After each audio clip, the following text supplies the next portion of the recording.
ده بقى يوتشي ودي كيري، هما بيكونوا حبيبين في مدرسه ثانويه، هما عايشين في نفس القريه وتسمى كورزو. هما بيكونوا ماشيين، بيقول لها يوتشي ما انت فكرتيش يوما ما الهروب من هذه المدينه؟ المدينه دي بدات غريبه جدا، الدوامات الايام دول بدات تزيد، وكمان الاعاصير بدات بالارتفاع، وكمان المدينه بدات تاثر على ابويا، هو بدا يتخلى عن عمله، وكان بدا الايام دي بيدرس اشكال الدوامه، وكان بيته مليان بيها، وكان بيحدق في احد الاشكال، وبدات عينه في الدوران بشكل جنوني، مستقلتين عن بعضهم البعض. وكمان على العشاء بدا يعلي صوته، وكان متضايق ان مفيش اكل على شكل حلزوني، هو مش عارف يهدى بسبب هذه الاشكال. وكمان بقيت من حياته اليوميه، وبتضحك كيري يقول لها انا ما لومكيش على الضحك، ولكن انت لما تشوف المنظر ده هتشعري بالخوف حينها. ويسمع جهاز الانذار ويتضايق يوتشي منه، وبيقول المناره المظلمه اللي هناك ديت والجبل المحاط المدينه دي كلها، كل ده بيقشعر جسدي منه، هذه هي المدينه تشعرني بالجنون، انا لازم امشي من هنا. وجي اعصار دوامي، وترجع كيري البيت وتلاقي ابو يوتشي بيتكلم مع ابوها، وبيكون متعجب من آلة صنع الفخار، وعاوزك تعملها على شكل حلزوني حتى اشعر بهذه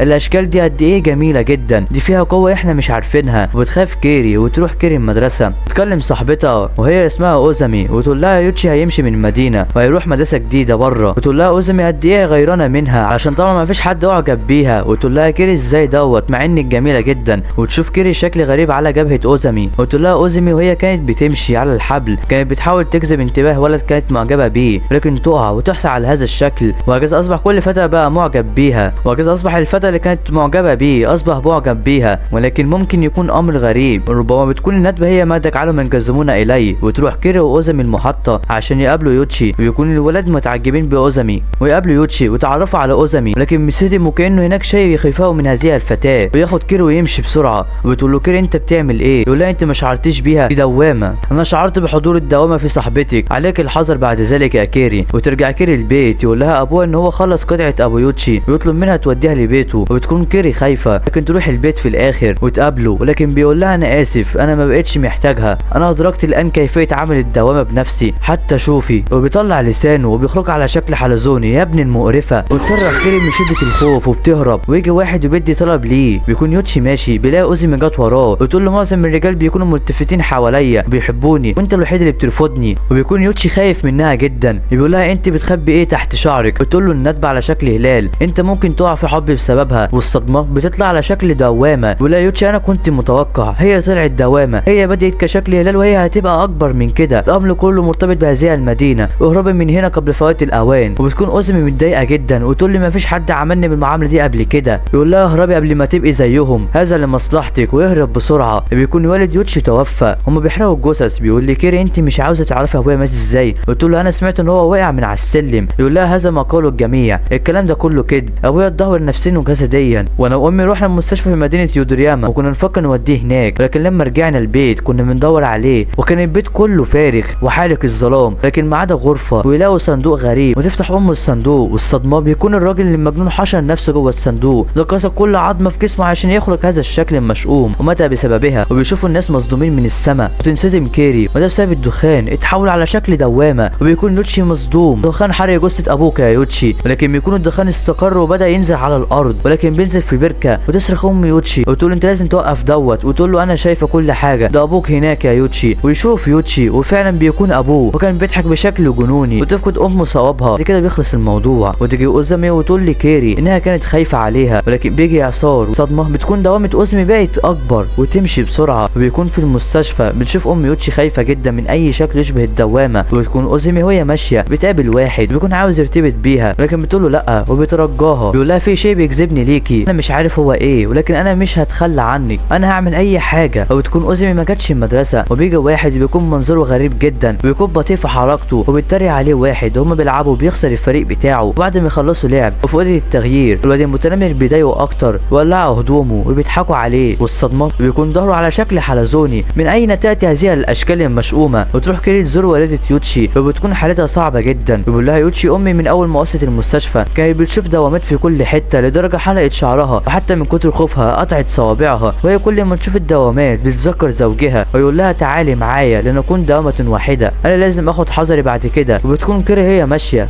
بتقابل اوزامي وتقول لها انا كنت خايفه عليكي، وتلف وشها بيكون منظرها مرعب جدا، وتقول لها في خطا، انا ما قدرتش اشوف بعيني اليمين، انا عاوزك تشوفيها. الصدمه بيكون وشها سيطر عليه الدوامه وبياكل من جسمها، وتخاف كيري وتمشي اوزامي، بيكون نفس الواد اللي كان مع اوزمي وراح ليوتشي وبيقول له انا هقابل كيري هنا، وبيقول لها يوتشي كيري اتاخرت ليه؟ وبيقول له كيري مش هتيجي. لا امال انت جبتني هنا ليه؟ بيقول له انا عقدت صفقه ايه يا عم انت؟ وتيجي اوزمي يقول لها الواد ان انا عقدت الصفقه، ممكن انا دلوقتي اعزمك على العشاء، وتقول له انا ما اظنش هاجي معاك، انت ما بقتش ليك لازمه دلوقتي. ويتضايق الواد يقول لها كنت فاكر انك هتبقى حبيبتي لكن انت طلعت كدابه، ويضربها، ولكن بيكون الشكل استحوذ على وشها بالكامل ويخافوا منها، بيكون الواد مصدوم وكان عاوز يساعدها، لكن لما يقرب منها الدوامه بتبلعه. وتيجي كيري وتلاقي يوتشي فوق الشجره بيقول لها خلي بالك اوزمي بلعت واد دلوقتي، وبدات الدوامه تمتصها بالكامل، وهذه ليست مجرد الا البدايه، دي احنا هنشوف حاجات افظع من كده. يا ترى اللي هيحصل؟ ما تنساش الاشتراك في القناه واللايك الجميل على الفيديو.